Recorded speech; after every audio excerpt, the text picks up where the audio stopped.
চলমান যুক্তরাষ্ট্র ইসরায়েলের যৌথ সামরিক হামলার প্রভাব এবার সরাসরি পড়তে পারে বিশ্ব জ্বালানি বাজারে।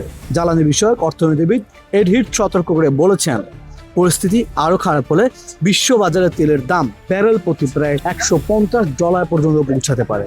ইউনিভার্সিটি অফ হিউস্টনের এই প্রভাষক গণমাধ্যম আল জাজিরাকে দেওয়া এক সাক্ষাৎকারে বলেন, যদি হরমুজ প্রণালী দিয়ে যাওয়া তেলের বড় অংশের সরবরাহ বন্ধ হয়ে যায়, যুক্তরাষ্ট্রের নৌবাহিনী তেলবাহী ট্যাঙ্কগুলোর পর্যাপ্ত নিরাপত্তা না দিতে পারে, তাহলে স্বল্প সময়ের মধ্যেই তেলের দাম অস্বাভাবিকভাবে বেড়ে ব্যারেল প্রতি প্রায় $150 উঠে যেতে পারে। এড হিটসের মতে এর প্রভাব ইতিমধ্যেই বিশ্ব জ্বালানি বাজারে দেখা যাচ্ছে।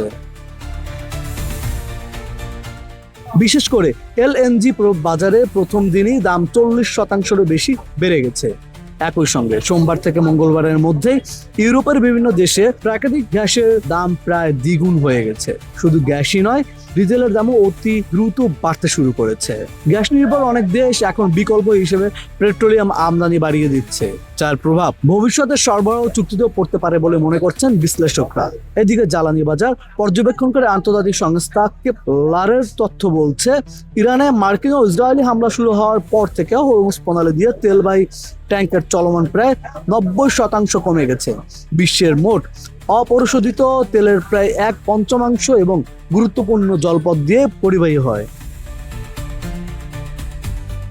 ইরানের সামরিক কর্মকর্তারা দাবি করছেন তারা এই কৌশলগত জলপথটি পুরোপুরি বন্ধ করে দিয়েছে। তবে কেপলারের প্রতিবেদনে বলা হয়েছে, বাস্তবে পরিস্থিতি এতটা একপাক্ষিক নয়।